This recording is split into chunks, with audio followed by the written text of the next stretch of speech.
Welcome everyone to our first panel with senior trade commissioners located in missions across the European Union. And before we dive in, I just want to remind everyone that this broadcast and everything that's uploaded are available in both official languages. So there is simultaneous translation and translation available for the entire panel. So my name is Ailish Campbell. I'm Canada's ambassador designate to the European Union, and I'm joining you from my home in Brussels, where I'm happy to report, I suppose. Well, first of all, we made it here after a trip from Canada, and secondly, we're on quarantine. And we are thrilled, I'm thrilled tonight to join this panel, not least because until a few weeks ago, I was Chief Trade Commissioner. I hope you've heard from our new Chief Trade Commissioner, Sarah Wilshaw, and of course from Minister Ng, and the incredible Cynthia Bourassa, who's helping moderate today. I'm thrilled to continue to work with the Trade Commissioner Service and all of our clients as your ambassador designate of Canada to the European Union. This panel is going to focus on Northern European markets, while our second panel later on today will cover Southern Europe. The objective of today's panel is to present you with some key market intelligence, consumer information, share some practical tips and insights about how to do business in these markets, and how COVID has changed how you as a business person may adapt your approach into some of these markets. We'll start by hearing each of the panelists share insights about their markets, and then we're going to have a short discussion. And of course, while I would have loved to have every single trade commissioner in every single market here today, we've had to focus on just a few, and I hope you don't mind me saying I've brought you some of the best. So we're going to start with Andreas. Andreas is our Senior Trade Commissioner in Berlin, covering Germany. Let's start with you. Thanks a lot, Ailish, and welcome to Germany, everyone. My team of trade commissioners here is based in 3 locations, in Berlin, in Munich, and in Düsseldorf. And I also have a science and technology team, which is based in Berlin, who work on innovation partnerships. Today, my job, I'm going to convince you that you need to be working with us to expand your business in Europe. Slide 2, please.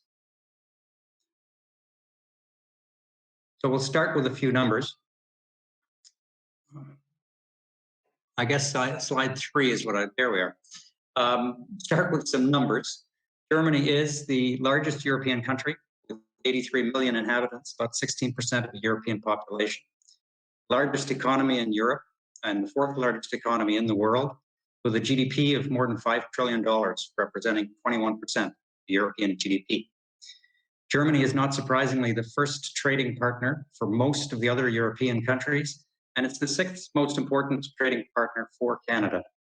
Germany last year imported $7 billion worth of goods from Canada. With the provisional implementation of CETA, Canadian exports have benefited from, in some cases, substantially reduced or eliminated tariffs. Many products have enjoyed growth, and some of them, as we see on the slide, rather spectacular growth. That said, there's still plenty of other opportunities, and I'd like to speak about a few sectors. Next slide, please. I'll start with automotive. This is kind of the bleeding obvious. Germany is, of course, well known for its cars. Automotive is the largest manufacturing sector in Germany. Opportunities come from Germany's high concentration of automobile-related R&D, design, supply, manufacturing, and assembly facilities, which makes it possible for companies to successfully partner across the whole value chain. In clean tech, Germany is a leader presenting opportunities: wind and ocean energy, smart grids, wind energy, biomass, recycling, and biogas. It's a strong partner for us for the clean tech innovation, biorefineries. Hydrogen is up and coming, of course. Electricity storage, carbon capture and storage, clean tech for oil and gas. Life sciences sector in Germany is also vast. Healthcare spending exceeds $600 billion a year, and the market has shown a steady growth of 4% over the last 10 years. Germany is home to 30 specialized cluster networks focusing on medical technology. There's more than 12,000 medical technology companies, 500 pharma, 800 biotech. Now, with a market as large as Germany, there's actually opportunities in all sorts of other sectors as well, and I do want to just touch on 3 of them. The German agri-food sector which is the largest in Europe at $300 billion. That's strong opportunities for Canadians, and we're seeing a lot of interest from Canada. And there's still room for more of you. In organics, vegetarian products, superfoods, gluten-free, and especially premium meats coming out of Western Canada.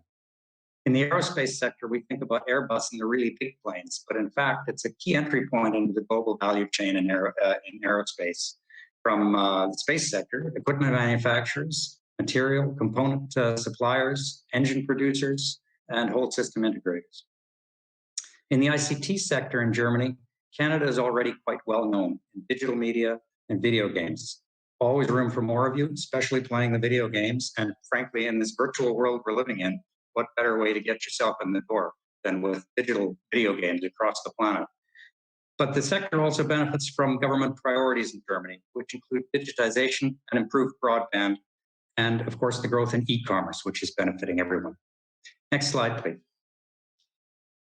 So why choose Germany to do business? In a couple of words, I mean, it's a major market for many industries, a large consumer market that provides opportunity for niche products. We have a 50-year history of good scientific collaboration, which generates commercial benefits. We have a formal agreement that since 1971 has supported more than 1,000 joint research projects. Germany is also very interested in Canadian expertise in AI and the multiple applications that can lead to in many sectors. The challenges, there's a few. Germany is either need to be very high quality or you have to show a better price. Germany itself, but also as a part of the EU, has a regulatory framework that's quite complex and it can be difficult to navigate. So having a German partner or being very well advised, including by the Trade Commissioner Service, could help in navigating the system and avoiding unpleasant surprises or unnecessary delays. Finally, in Germany, the Mittelstand, the small and medium-sized family enterprises, constitute a majority of the business environment. So you need to have your long-term strategy thought out. Coming in to make a quick sale isn't a very good approach. You have to be patient. You have to build your relationships. That's something they value. Next slide, please. As the recovery, GDP in Germany will fall about 5% in 2020, about the same as some of the other countries in the G7. And we expect to grow 4.5% next year. But the pace of the recovery remains solid, buoyed by the manufacturing sector. The sectors that have held back are, not surprisingly, hospitality, tourism, event business, and air traffic. The labor market's robust. The subsidy measures that the government took has kept time work going. So consumer spending, when it comes, will recover quite nicely. Slide 6. I think that's just my farewell. Thank you for listening. I hope it's given you a better idea of the German market and look forward to talking to many of you for your particular needs. Thanks very much. Back to you, Eilish. That was fantastic. Thank you so much. And we have lots of questions. We're going to ask some of those at the end of our panel. Samina, let me now turn to you. You're based in The Hague, covering the Netherlands, and we're really excited to hear about more information from you about how Canadian exports enter the EU via Rotterdam because it's a global logistics hub. What should our participants know about the Netherlands? And you can see one of my little coworkers behind me right now. Thank you so much, Eilish. And hello to everybody from coast to coast to coast in Canada and elsewhere that's listening. Welcome next door to Germany. We border Germany and Belgium. And our Trade Commissioner Service team, we're 7 strong, and we're looking forward to hearing from you. So the Netherlands, it's a small country geographically. It's internationally oriented and it has global impact. It definitely punches above its weight. And it's a key trade, investment, and innovation partner. It's our 5th largest trading partner in Europe. And it has a strategic and central location. And Eilish, as you mentioned, it's the home of the Port of Rotterdam, the largest in Europe. And the Amsterdam Airport, it's a key passenger and cargo hub. And those are both part of the excellent logistics infrastructure. And the Netherlands is known as the gateway to Europe. It has an international business climate. English is widely spoken. There's skilled, educated and multilingual workforce, competitive corporate tax rates, and a similar business culture to Canada. We at the embassy estimate 170 Canadian companies that have established here. And we have strong cultural and historical links that are based on Canada's role in the liberation of the Netherlands in World War II and hosting the Dutch royal family in exile. And actually, sorry, we should have gone next slide. Then you can see some of the statistics about the Netherlands. It's 17 million, just a little bit over population. And there has been growth in a number of areas since CETA has been implemented. And let's go to the next slide, please. I'd like to speak to you about some of the market opportunities here. I'll start with ICT. It's a very connected country. 98% of Dutch households have internet access. The Dutch are strong in innovation. They rank 5th on the Global Innovation Index, and they're also strong in commercialization. There's a very active startup and scale-up environment here, and it's a test bed for new ideas and technologies. The largest cybersecurity hub in Europe is at the Hague Security Delta, and the embassy and its partners offer a soft landing program for companies that would like to try out the market. And opportunities are definitely there for innovative technologies, in particular fintech, cybersecurity, e-health, smart products, and services. Now, moving to agriculture and agri-food and agri-tech.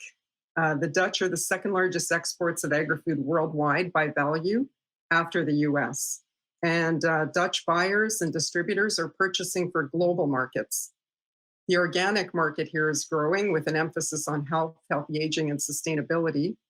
And with the transition to plant proteins, which the Dutch government actively supports, the Netherlands has expertise in food processing technology and innovation being done by contract research institutes, making plant-based foods and beverages tastier for consumers.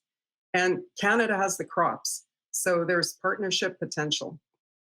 And the Netherlands is a leader in ag tech, especially in indoor farming and greenhouses. So there are business opportunities and specialized technology for these areas. And turning to clean tech, the Dutch have ambitious renewable energy use targets to meet at both the domestic and EU levels. And the market here, it's mature in renewables. So leading edge cost-saving technology is welcome. And there are subsidies available from the Dutch government. The levels for 2021 haven't been announced, but these are for renewable energy projects, and the Dutch might be seeking innovative tech to include in those projects. So the next slide, please. So doing business here, top 3 reasons why. So as I mentioned before, it's a gateway to Europe in terms of the logistics, in terms of Dutch buyers purchasing for here, but also other countries in Europe and elsewhere. And many international companies have located their European headquarters here to serve the European market. And there's a real openness to international business in the Netherlands. And I've heard it said from companies here that, you know, your growth is my growth. And in terms of innovation, there's real strong collaboration between government, academia, and business to drive innovation forward. And there are various hubs spread throughout the country. For example, there's one startup incubator at the world-renowned Agricultural University focused on plant proteins. And companies that get into that incubator, they have access to multinationals, venture capital, and also the equipment of the university. In terms of challenges, well, it's an open economy, so there's lots of international competition here. So have a strong value proposition and be prepared to adapt your strategy. And regular follow-up is necessary. Keep in touch with the Dutch. And the next slide, please. And of course, COVID has had an impact here. The economy is proving to be resilient with a GDP contraction below the European average. But right now, there's a ban on travel from Canada with certain exceptions allowed, plus a 10-day quarantine. And in terms of the logistics system, there's no real interruptions to speak of. Goods keep moving. And in terms of e-commerce, I've got two comments here. It's increasing in the Netherlands, of course, as people have been home and over the course of the pandemic. There's more shopping online. One of the largest online retailers is Dutch. It's bol.com. And this year, Amazon started here. As well, the Netherlands an e-commerce hub, given the logistics environment and its location. And Canadian exporters might like to locate their warehousing and fulfillment here to serve their European clients. And Canada Goose is an example of a company that's done that. So that's it for me. I look forward to hearing from you and meeting some of you at the opportunity that we have on Friday. Thank you, and back to you, Ailish. Samina, that was fantastic, and it was really exciting to hear in your presentation, as well as Andreas, about e-commerce as one of the vehicles in which Canadian companies can reach the Dutch market without potentially ever leaving Canada. But it's also why it's going to be so important for those people who want to dig into the Dutch market to get a hold of you later this week at some of our digital cafes, and of course to reach out to you directly when they're planning. A lot of pre-planning is critical before our clients attend meetings, and of course during the pandemic with the added travel complexity that you've been hearing about, that piece of planning is really essential. So now we're moving a little closer to home for me. We're going to hear from Michelle. Michelle Gartland is going to present on the Belgian and Luxembourg markets. I've already discovered the chocolate. I'm pretty excited about that as a product and how we can bring more fantastic Canadian agriculture and agri-food products here to enjoy. Michelle, over to you. Merci, Ailish, et bienvenue à Belgique. To kick it off, Belgium. Belgium is a strong, stable, and open economy. It's Canada's 6th largest trading partner, and Belgium is the 7th largest investor in Canada. It's a country that has strong ties with Canada, so Canadian products and Canadian companies are very well received here. Since CETA has come into force, we've seen an increase in our bilateral trade, up over 50% compared to pre-CETA levels, which is good news. But we have room for more, so let's dig into those. Next slide, please. I just want to point out on the slide, there is a small typo. The services should read services exports. That's millions, not billions.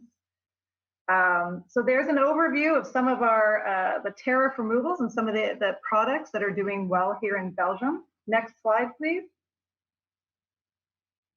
Clean tech.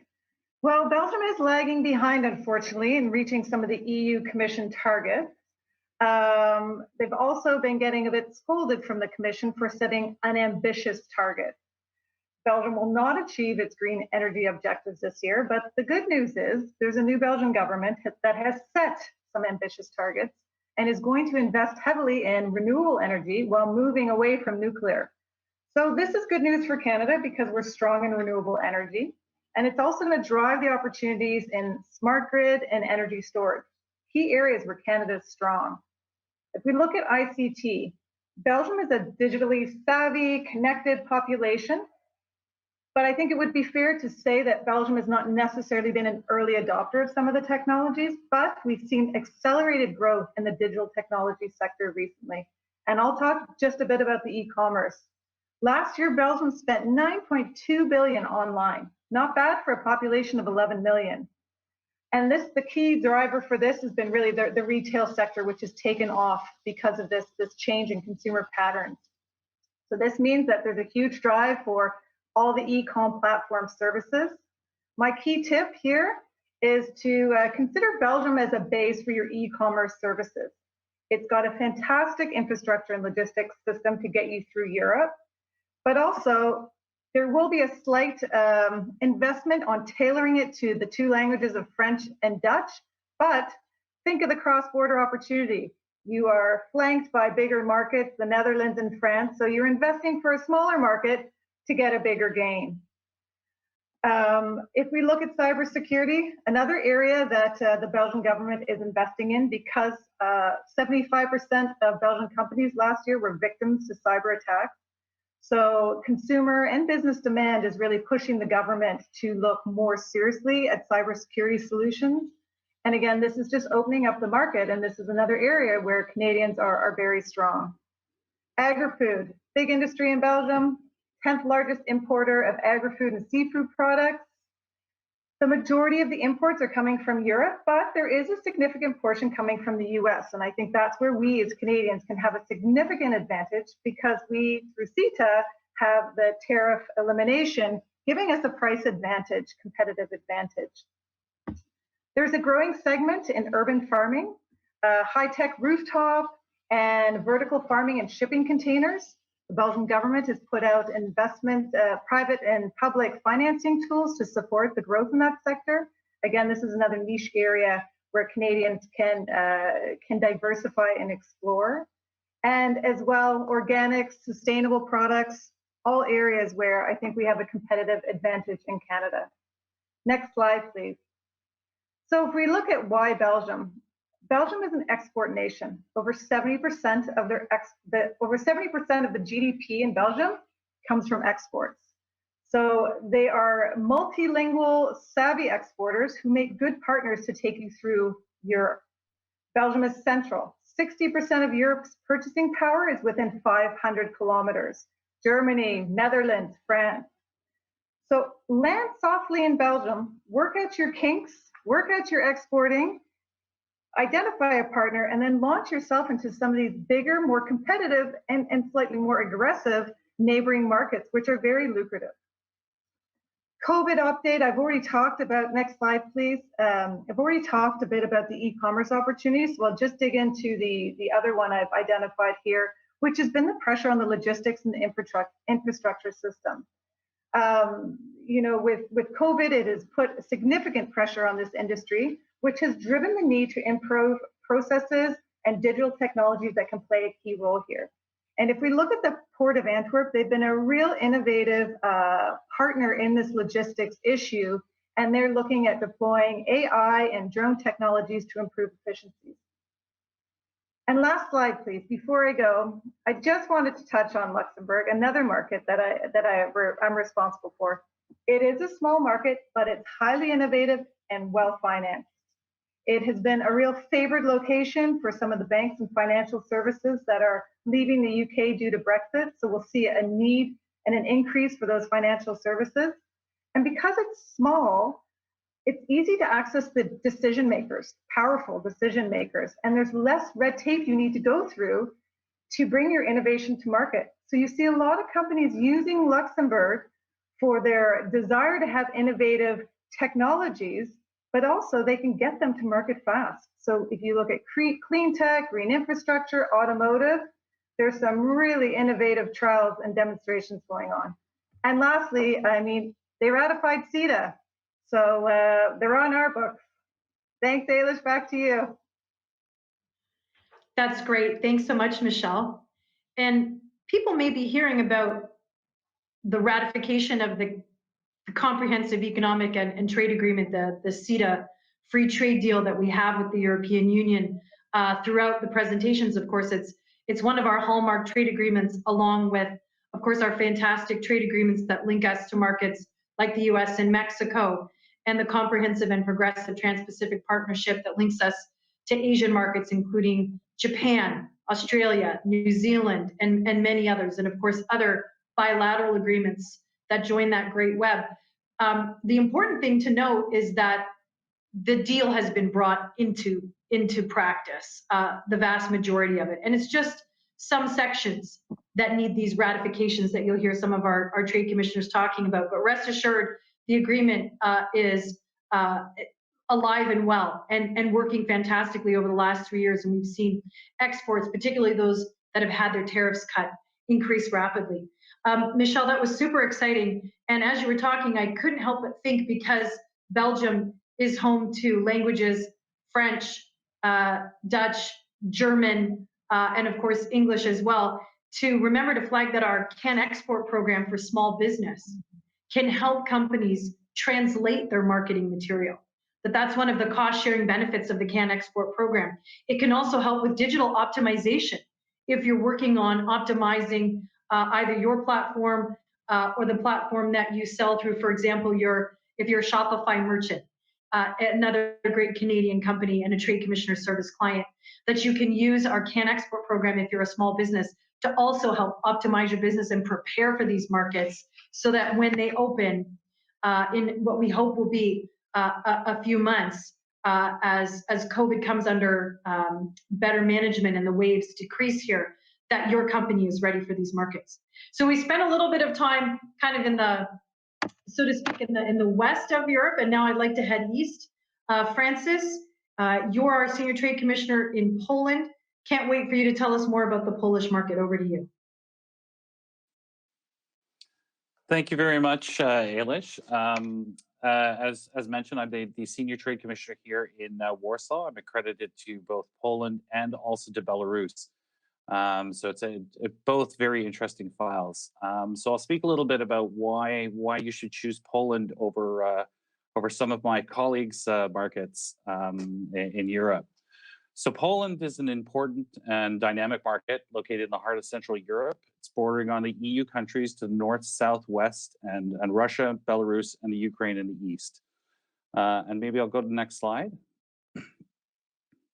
It's Canada's largest merchandise trading partner in Central and Eastern Europe, with a GDP of just over $790 billion Canadian. Poland is the EU's sixth largest economy by PPP. Poland has enjoyed steady growth over the last 5 years, with real GDP growth averaging 4% a year, driven primarily by growing exports, household consumption, low unemployment, rising wages, and EU funds spending. Now, Canada and Poland have deep historical ties, and there's an estimated 1 million Canadians with Polish roots in Canada. It's really tough to go anywhere or meet anyone in Poland who doesn't have some connection to Canada. In fact, according to my Polish government contacts, Wayne Gretzky's Polish. But to be fair, I've heard the same story from both Belarusian and Ukrainian diplomats as well. CETA has been very good for our bilateral trade relationship, with strong year-over-year growth in merchandise trade at almost 8% last year. Now, looking at these stats, there's a lot of sort of confusion when you look at the different HS codes. You're all going to know the ones for your own companies, but what these speak to really is the close ties and the very tight relationship between supply chains, between our aerospace industries and Poland's really dramatic growth since the fall of the Soviet Union in advanced manufacturing for this sector. So let me get to the opportunities on the next slide. Poland is one of the largest fish processors in the EU and imports almost 95% of the seafood it processes. Domestic consumption continues to increase, but most of the seafood processed in Poland is bound for other EU markets. So it's important to look at both domestic and EU consumption trends when considering export opportunities to Poland. This also holds true for most agricultural products, and really check with us and we can tell you which ones to look at more specifically. While GDP per capita is only around 72% of the EU average, the top 20% of the population earn close to 5 times as much as the bottom 20%. This means that niche agricultural goods such as gourmet products, organic food, nutraceuticals, all have a strong and growing market in Poland. Next area is clean tech, and here look at water and wastewater management, which both have great potential. There's a drive under the National Plan for Wastewater Management to upgrade existing facilities to reduce nitrogen and phosphorus levels in wastewater by 75%. And the Polish government is also implementing a new water pricing scheme to promote water reuse and conservation amongst consumers, factories, and farms. Air pollution control remains both a challenge and an opportunity in Poland, as it is the most fossil fuel reliant economy in the EU, accounting for 75% of its energy sources in 2019. This also provides a great opportunity for renewable energy solutions, and there's legislation going through Parliament right now to facilitate investment. In ICT, it's booming in Poland, with total IT expenditures estimated at approximately $18.3 billion in 2019. Predictably, this will be driven by tools and management solutions for remote work, cybersecurity, fintech, IoT, and advanced manufacturing, as well as cloud solutions and services, which are growing 7 times faster than the rest of the overall IT market. In fact, next week, we'll be welcoming a virtual Women in Tech delegation to a major tech conference here being held here in Warsaw.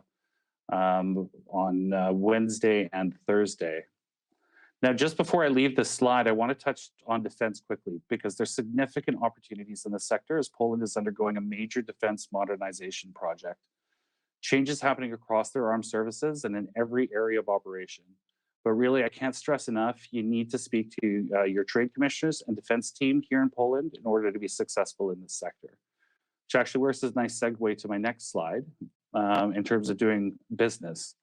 I'm not going to read through the top reasons to do business here or the challenges, but I'll leave it to say Poland is relatively easy to do business in. It was ranked 40th on the World Bank's Ease of Doing Business Index. And compared to other countries in Eastern and Central Europe, Poland does really well when it comes to cross-border trading and credit access, and rates well in areas such as enforcing contracts and collecting of taxes. What I'd like to do here is talk about maybe a couple of things to keep in mind when you're coming into the market.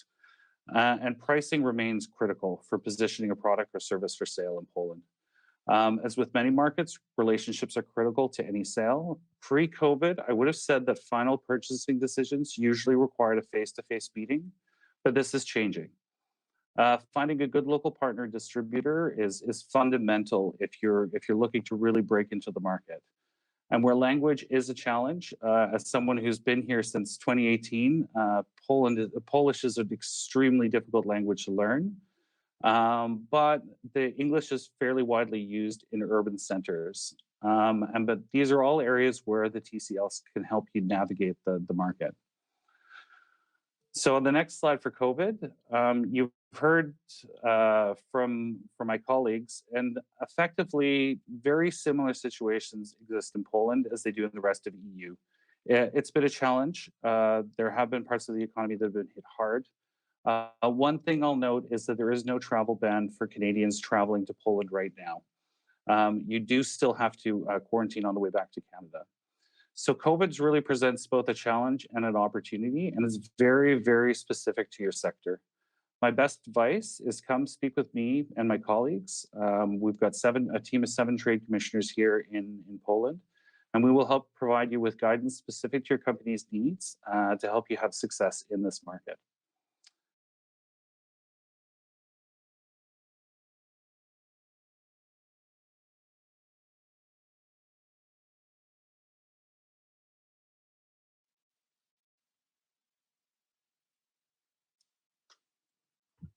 Fantastic. Thanks so much.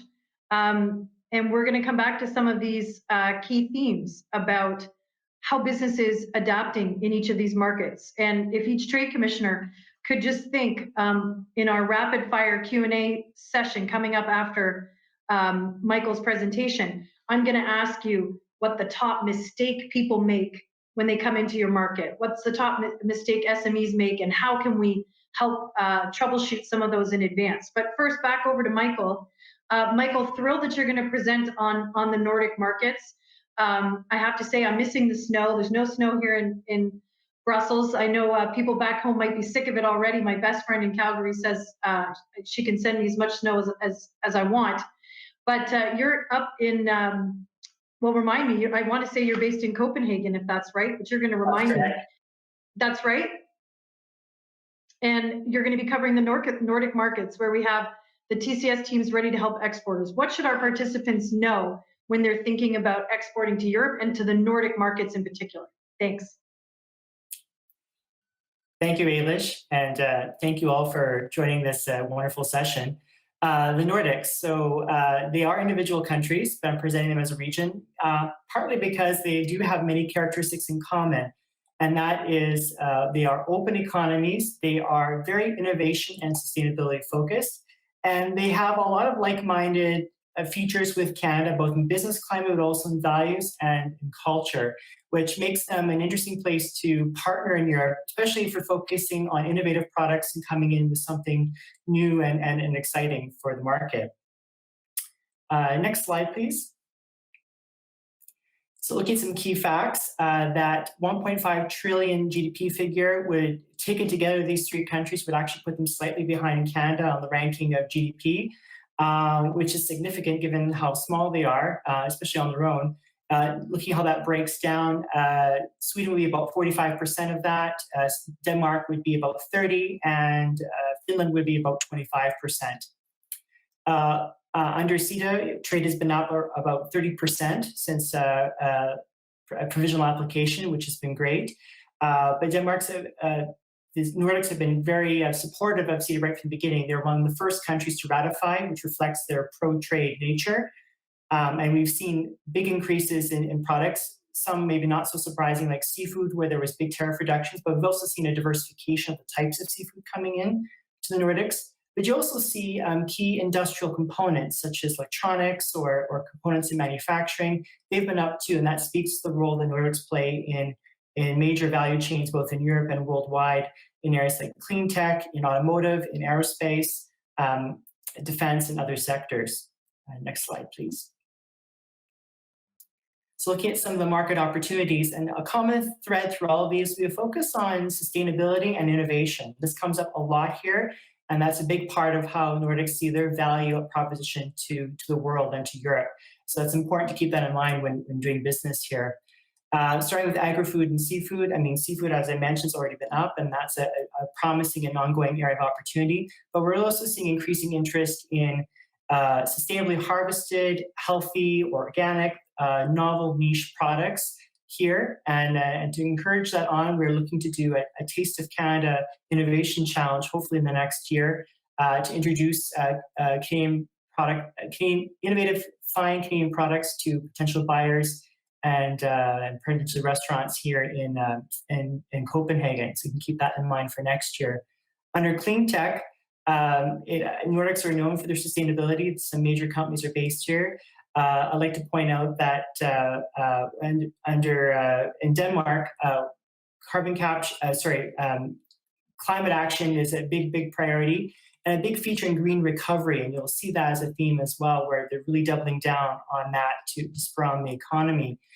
Denmark has a target of 70% emissions reduction from 1990 levels by 2030, which is very ambitious. And given how much they've done already, this will require a lot of innovation, and that creates opportunities, not just for Danish companies, but also for Canadian companies with innovative solutions.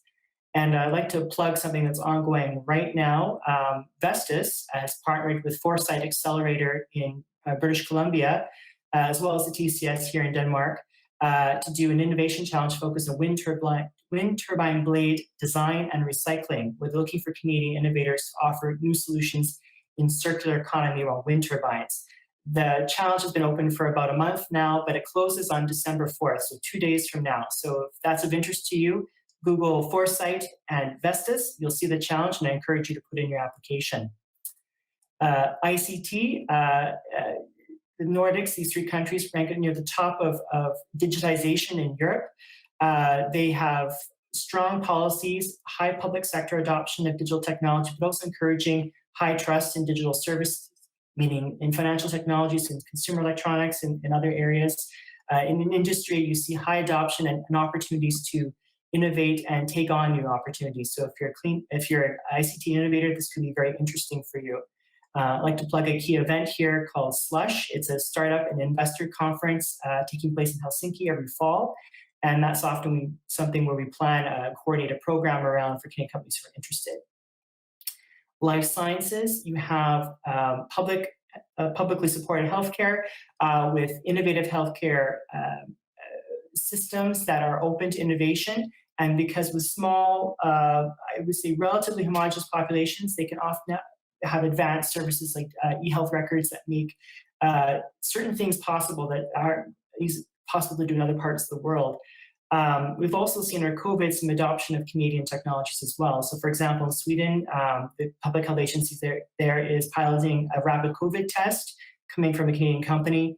And we also see CGI in Denmark, another Canadian company that is providing the solution for the biobank system that Denmark will use to keep track of COVID samples for research purposes. And finally, ocean technologies, a diverse sector, but this is the home of the Vikings. Maritime trade's been a big part of the Nordics for a very long time, and it continues to be so, whether it's in shipping or offshore energy, transitioning from oil and gas to wind power.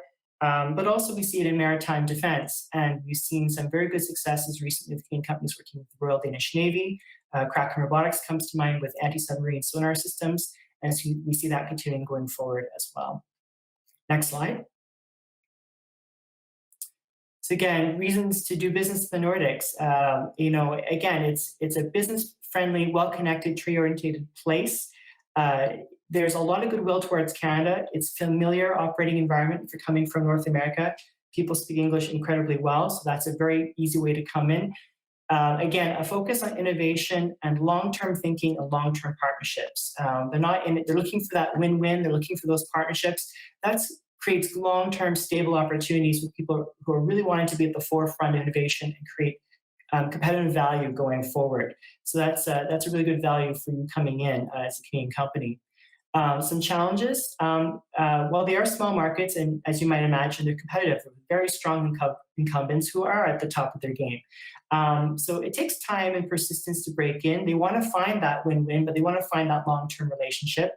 And also they have a lot of access to nearby markets, whether it's Germany, or if they do think outside of Europe, it's United States or China. So if you're coming in with a Me Too product, it might be hard to stand out. So you want to look for those really strong, innovative edges that will capture their attention and build value in the long term. Again, it is a higher cost of place to do business, and also a higher cost of living, but also potentially higher revenue returns, again, if you're focusing on those high value-added products and services. Next slide. Under COVID-19, the Nordics have done fairly well. I mean, with the exception of Sweden, Denmark and Finland and others locked down early and came out of the pandemic, came out of lockdown relatively early. That's cushioned the blow and has reduced the need for significant government bailouts across the sectors, with some notable exceptions such as the hospitality industry, but also in terms of the mink industry, which you might have heard in headlines lately, which is forced basically entire culling of the industry, which will have a big impact on that particular sector. But overall, in the sectors that I've mentioned, such as life sciences, clean technologies, and agri-food and the retail sector, they're recovering quickly, or actually have been doing slightly better under COVID. So that's opportunities going forward. Their concern, the Nordics, is that if the rest of the world doesn't recover quickly, where do they go for markets? And that's causing them to think about diversifying their partners. And that's an opportunity for Canada. Get Canada on the radar and working with the Canadian partner is something that the Nordics are quite receptive to right now. Next slide. Well, that concludes my presentation. I'm looking forward to your questions, but also seeing you on Friday evening for me if you have any questions or ideas about how to do business in the Nordics. Over to you, Ailish.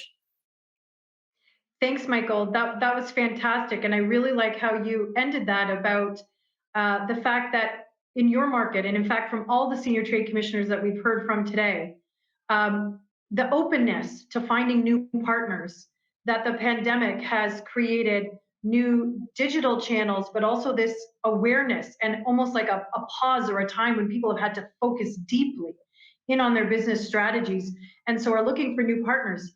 And a key value proposition for Canadian small business is to say, when you buy a product from Canada, or you locate and invest, or you partner with us on innovation from Canada, you're getting access to literally 2.5 billion of the world's richest consumers because of our very effective web of trade agreements. You come to Canada and you get access effectively to the world, and folks know we are totally committed to trade. So our reputation is really solid, and I hope the work of this team really helps lift up more SMEs in their value proposition.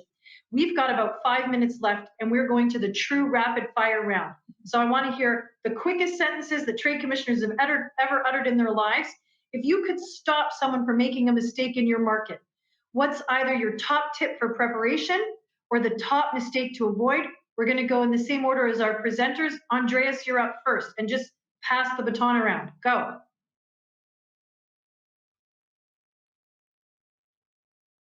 There we are. I think the mistake, well, if the Prime Minister can forget to unmute, so can I. I think the top mistake is arriving here and thinking it's just like going to the US or going to another province. There's a lot of similarities, but the business differences are important. In Germany, you've got to take the time to get to know your partner. Great. Okay, that's over to me. So, sitting in the country that is the home of the Port of Rotterdam, some of the questions that we get from exporters have to do with the forms to fill out. And what we get calls about are declarations of origin that aren't filled out correctly or health certificates. So, in that case, I would suggest, please get in contact with the Trade Commissioner Service. We can guide you through that. And in addition, we keep lists of qualified contacts, customs brokers who can be able to help you. So it's important to get that paperwork done right from the beginning so that your goods can flow on into Europe and to the consumers. Don't underestimate regional differences. We talk about coming in and approaching one market, but even within a market, there's significant differences. If I look at Belgium, there's a German market within Belgium, there's a French market, and there's a Dutch market. And so you have to take those regional differences into consideration. The Dutch-speaking part of Belgium often more similar to the Netherlands than it is to its own country. Perfect example, e-commerce. The Dutch like to use the checkout platform Ideal. Belgians like to use Bank Contact. You need to know those little things so that you don't lose your customer when you launch. Come through the TCS. We have locally engaged trade commissioners that have been working with us for many, many years. This is where their expertise lies. This is their country. They know the nuancing that is so important for you to make sure you land a customer. Over to you, Francis. So I'm going to say top mistake I've seen is really coming to the market unprepared, not having done your research and having an antiquated thought on what Poland is now. It's been 30 odd years since the fall of the Soviet Union. Poland is a modern, dynamic, and fast-moving economy. And you really have to look at it that way in terms of advanced manufacturing, very well-developed ICT infrastructure, and entrepreneurs. And so people are looking for, they're looking for business, they're looking for the relationships, and developing that relationship with your business partners is very important. And as Michelle said, come and get the introduction through us in the Trade Commissioner Service, because we're really here to open those doors for you. And so you don't have to be long-term in the market in order to have those deep and long-term relationships. And speaking of long-term, be prepared to stick it out. I think that's good advice. You can do a lot of damage, not just for yourself, but also for other companies who come in, not quite prepared or quickly change and then leave. Because as we've mentioned in all of our markets, they value long-term win-win partnerships. And if you're giving signals that you're not there for the long term, they're going to be hesitant to do business with you, and perhaps hesitant to do business with other Canadians because they think that's the way Canadians are. So be prepared to stick it out, and we can help you find strategies to build that long-term presence here in market. This was an absolutely fantastic rapid-fire conclusion to our panel. And there's a couple of key takeaways for folks that are tuning in. Our team mentioned locally engaged staff. What you may not know is behind these incredible Canadians that you've met tonight, we hire locals who speak the language, who've been with us sometimes for 10, 15 years, who have Rolodexes and contacts and insights into these markets that you can only imagine, because this is their home. So behind every great Canadian trade commissioner are 3, 4, and 5 amazing locally engaged trade commissioners who are locals of their markets. That's the secret sauce. We should have let you in on that from the beginning, but I'm so glad that it got raised here. We heard about CanExport. Use the CanExport program to do that market preparation that Francis and Michelle and everyone else was mentioning about translation, market intelligence, research. Do you know your customer? Do you know the price you should charge for your product? Do you know how you're going to reach your clients? And do you know who your competition is? These are all things that trade commissioners can unlock for you. The last thing I want to share tonight is, of course, there is no bad question. There's no silly question. There's no wrong question.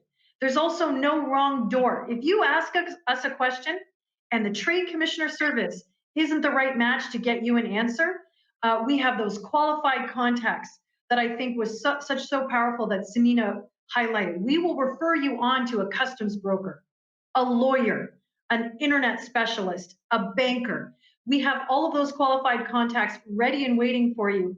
And on top of that, I think what you've heard tonight is that our network is your network. And again, if we can't answer your question or it isn't one of our digital tools, we are going to refer you to Business Development Canada, BDC, for SME financing, to Export Development Canada, our incredible partners there for bonding, insurance, or other market insights.